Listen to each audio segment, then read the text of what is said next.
Hey everyone, you know how we all do different things to feel better when we're stressed out? Work stress, school stress, life stress, it's a lot to handle. Some folks take breaks or go on trips to relax and have fun. Everyone has their own way of dealing with it. But imagine if, while trying to de-stress, you got stuck between what's real and what's not. That's what happens in the movie Real Life. So it starts with this cop named Sarah. She's sitting in a restaurant with her colleague, but her mind seems far away. She's lost in her own thoughts. Then we go back in time to when Sarah and her team were trying to catch a bad guy named Collins and his gang. But things go really wrong. There's a shootout and Sarah's whole team gets killed. She's hurt really bad and almost dies, but somehow she survives. She wanted to seek revenge for her teammates' deaths, but the trauma from the shootout kept her trapped in shock. She often experienced hallucinations because of it. Her colleagues suggested she take a break, but she declined. At the restaurant, they paid the bill using a hologram instead of a paper one. All of this occurred in a futuristic world where technology was advanced. When they stepped outside again, holograms were everywhere, even for advertisements. Flying cards dotted the sky. They entered a car where they simply had to choose their destination, and it automatically began flying them there. The car was also programmed to ensure they arrived at the right time. Back at home, Sarah remained confused and overwhelmed. Her best friend Rihanna noticed her exhaustion and began massaging her, showing her care and concern. Rihanna urged Sarah to let go of the stress and move forward, but Sarah couldn't shake off the memories, saying they haunted her even when she closed her eyes. She vividly recalled the moment of the tragedy, feeling the weight of her friend's loss. In an attempt to help, Rihanna offered Sarah a simulation device called Real Life. Sarah had tried various virtual reality devices before, but they hadn't helped much as they lacked the ability to truly immerse her in the experience. Rihanna explained that this new device was different. Once inside its virtual reality, Sarah would feel like she was living in a dream where everything seemed just as real as in the moment. Rihanna hoped that by experiencing this alternate reality, Sarah could find some relief from her sorrow. However, there was a catch. In this virtual reality, Sarah wouldn't be herself. Instead, she would inhabit the life of another person. Excited by the prospect of escaping her reality, Sarah eagerly dons the simulation device. With a press of a button, she finds herself transported into the virtual world, now inhabiting the life of a man named George. As George, she opens her eyes in an old, decrepit building. Suddenly, a voice startles her. It's Higgins, who urges George not to joke around and emphasizes the urgency of leaving before those people arrive. Confused, George, formerly Sarah, stands there trying to make sense of her surroundings. In this virtual realm, Sarah is now George. Meanwhile, George and his companion Higgins find themselves held at gunpoint by a group of people. They're forcibly taken to meet with the mafia. The mafia, displaying a chilling disregard for life, threatens to sever one of George's fingers unless he complies and eats it. But as the blade descends, George's instincts kick in and he reacts with ferocity, overpowering their captors and eliminating them, though the mafia manages to slip away. With the danger still looming, Higgins urges George to flee before the authorities arrive. Making their way to their car, George instinctively waits for the door to open automatically, as it would in Sarah's world. However, Higgins, alarmed by George's hesitation, snaps him back to reality, urging him to open the door manually. Once inside, George is reminded of the urgency to get home quickly, with only half an hour to spare. With a deft wave of his hand, George navigates the holographic interface of the car's controls, setting it in motion towards home. Higgins, bewildered by George's behavior, questions his sanity. George, still inhabiting Sarah's consciousness, explains that he's accustomed to automatic cars and doesn't know how to drive manually. Concerned for his friend's well-being, Higgins realizes something is seriously amiss. Unbeknownst to him, George is now Sarah, experiencing a profound identity shift. He wonders if George's head injury is making him act oddly. George insists he's fine, but Higgins decides to call the doctor to check on him. Taking charge, Higgins assumes the role of driver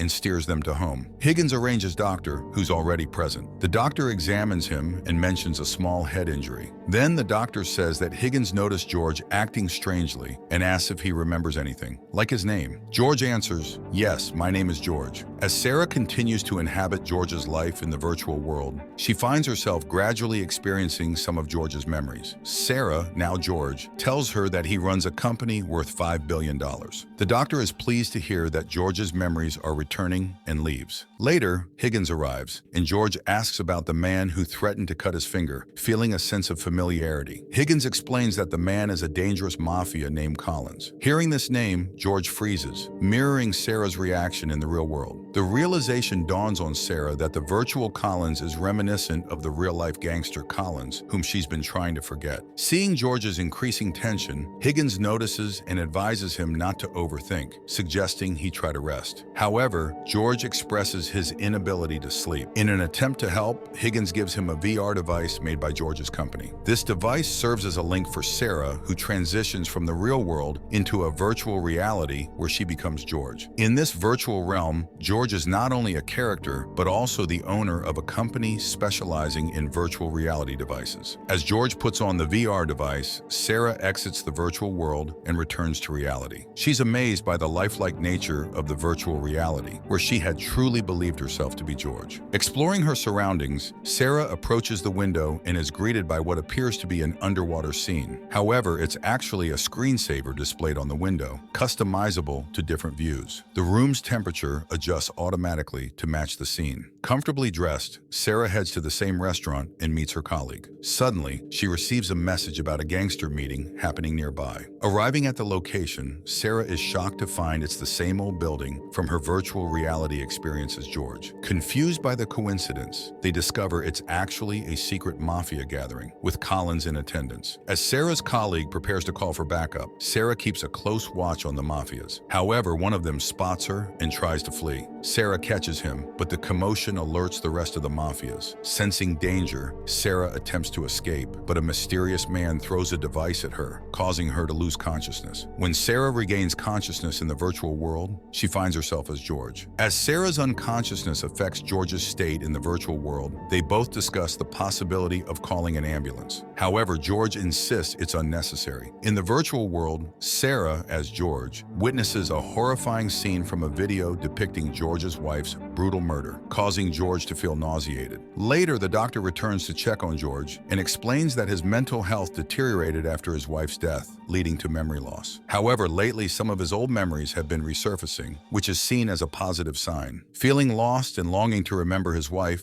George asks if there are any photos of their marriage. The doctor reveals that George destroyed all the photos after his wife's death, but kept one. Showing him the photo, George is surprised to see a picture of Sarah's friend Rihanna from the real world. Sarah, feeling increasingly bewildered, decides to confide in the doctor. She explains that she's not from this world. She's from the future, and her real name is Sarah. She used a VR device to escape mental stress, but somehow ended up in this virtual world, living the life of a man named George. Sarah reveals that the gangster Collins, whom the doctor refers to as her wife's murderer, exists in this virtual world, and her wife is actually her best friend in the real world. However, the doctor insists that Sarah's claims are just illusions. According to the doctor, Sarah is not from the future, and this is not a virtual world. Instead, George has been using a VR device created by his company ever since his wife's death. Immersed in the virtual world day and night, George's real memories started fading, and he began living as an imaginary woman named Sarah within the virtual reality. The doctor emphasizes that this is the real world and that the entire world is not virtual reality. George, feeling torn between two worlds, questions the doctor about discerning reality from virtuality. He argues that he remembers everything about Sarah's world, so it must be the real one. However, the doctor warns him against using the VR device, stating that continued use could lead to further confusion and necessitate medical intervention. Reluctantly agreeing to cease using the device, George acknowledges the doctor's concerns and requests some time to rest. As the doctor departs, George, instead of resting, surreptitiously puts the VR device back on. He grapples with the uncertainty of his identity and the reality of his existence, living two lives simultaneously as both George and Sarah. Desperate for answers, he delves deeper into both worlds, hoping to uncover the truth about his identity and the nature of reality itself. After wearing the device, waking up in the hospital, Sarah finds Rihanna and her colleague by her side. Confused, she asks what happened to her. Her colleague explains that she had encountered the gang, but their team arrived just in time to rescue them and Collins and his gang have been apprehended. Sarah feels a sense of relief upon hearing this news. Rihanna accompanies Sarah home, where Sarah confides in her about her dilemma. She expresses her belief that the life she's currently living feels unreal, like virtual reality. In response, Rihanna is taken aback and reminds Sarah that she had given her the virtual reality device to alleviate stress. She suggests that Sarah might have become too immersed in the virtual world, mistaking the virtual world for reality and forgetting that their current world is the real one. Sarah shares her dilemma with Rihanna, expressing her confusion about which world to believe in. She recounts how a doctor in the virtual world told her that their world is real and this one is virtual. She explains that she can switch between worlds using VR devices. Using a device from the real world takes her to the virtual world, and vice versa.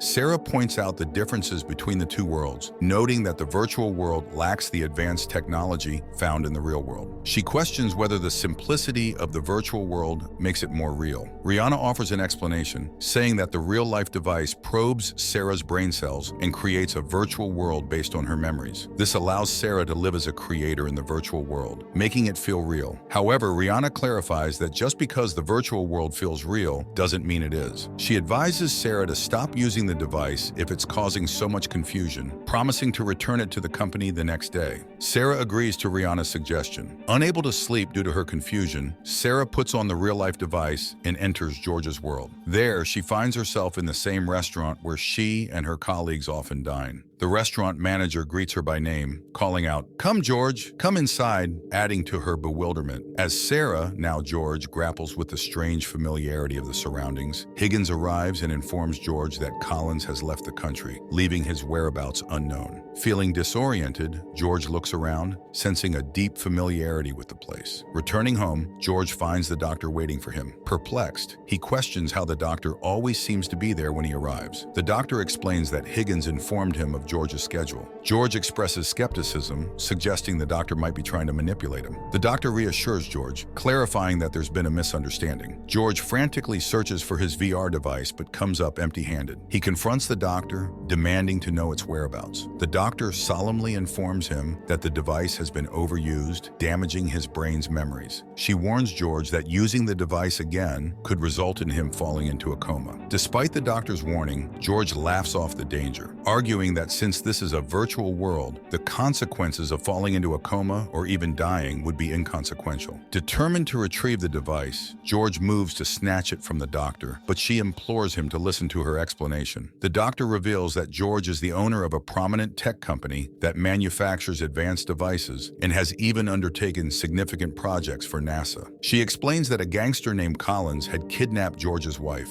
threatening her life unless George handed over a critical project. Refusing to yield to Collins's demands, George chose to protect the world from the potential threat posed by the project falling into the wrong hands. Despite offering Collins billions of dollars to spare his wife, Collins callously murdered her. After recounting George's past, the doctor reveals that he had created the VR device to cope with the loss of his wife. In the virtual world, he had assumed the identity of Sarah to relive moments with his wife Rihanna. However, his immersion in the virtual reality had led him to blur the lines between truth and fiction, causing him to perceive the virtual world as reality. The doctor warns George that using the device again would lead to irreversible consequences, including slipping into a coma and being unable to return to the real world. Despite George's desire to reunite with his wife in the virtual world, the doctor advises him to confront his challenges in the real world instead of seeking solace in illusion. Feeling conflicted, George grapples with the doctor's words, ultimately deciding to face the truth. He destroys the VR device, bringing some relief and clarity. Although the truth is painful, it helps George distinguish between reality and imagination. As I watched the movie, I felt as though a mountain had crashed down upon me, revealing a profound and unsettling truth in the climax. That night, while Rihanna was sleeping, Sarah used a device from the real world. But because she used it too much, Sarah fell into a coma. Now she's in a special place getting treatment. Rihanna and Sarah's friends are there watching Sarah's memories on a screen. They see Sarah, who thinks she's George, talking with a doctor. Rihanna tries to tell Sarah that George's life isn't real and she should come back to the real world by using VR devices. She warns Sarah that if she doesn't, she might stay in a coma forever. Actually, Rihanna is right. The world with flying cars is the real one. When most folks slip on VR headsets, they know it's all just pretend. But Sarah wasn't like most people.